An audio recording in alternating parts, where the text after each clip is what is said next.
नमस्कार welcome to my GNN network channel. आमे आपनको देउछु सबुठ तुरंत और सठिक न्यूज अपडेट। दयाकरी आमर चैनल टी समर्थन करंतु। आसंतु आज टॉप हेडलाइंस देखिबा। आज डिसेंबर 8 2025 वर्तमान खबर आसी पहुंची। आज मुख्य खबर हेडलाइंस। ओडिशार लोकंक और विभागर उपरे विद्युत बिल तैयारी करा जाइछि, किंतु बहुत बिल देबाकु रहिछि प्राय 6500 कोटी। एहार मते राज्य सरकार कहिछि जे एहार रिकवरी बिल मुक्ति पई कठोर पदक्षेप नेबे। सेपटे मोहन चरण माझी केउंझर जिला पई मूल्यवान बहुकोटी विकास प्रकल्प घोषणा। प्रसिद्ध सांस्कृतिक कला पट्टचित्र शिल्प दंपति को राष्ट्रपति द्वारा सम्मान। ओडिशार किछि जिले में तीव्र ठंडा। उदयगिरी रे तापमात्रा 4.4 डिग्री सेल्सियस। स्थानीय लोकों को सतर्क रहिवार सूचना।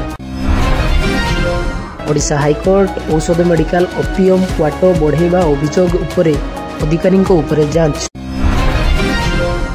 Cuttack Barabati stadium Indian South Africa टी20 प्रसंग पर प्रस्तुति। फैन माने नेट प्रैक्टिस देखिपारे।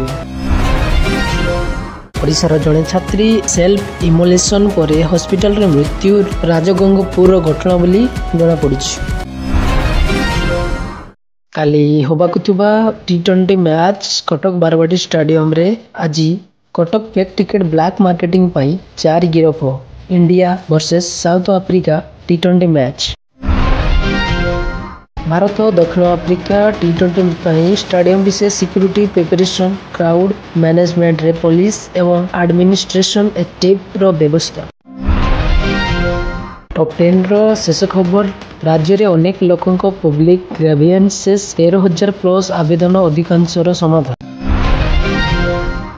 आप वीडियो को शेष पर्यंत देखिथिबारु आपको बहुत बहुत धन्यवाद। आप केउ जिल्ला देखुथिले कमेंट बॉक्स रे जणांतु। एवं जदि एमिति के स्पीडी न्यूज देखिबा पई एबे ही आम चैनल को सब्सक्राइब करंतु एवं बेल आइकन को ऑल ऊपर सिलेक्ट करी रॉकेट लाइक टी करी दियंतु, जा फଳରେ आमे आपनको 24 आवर पीडी न्यूज प्रोवाइड करिवु।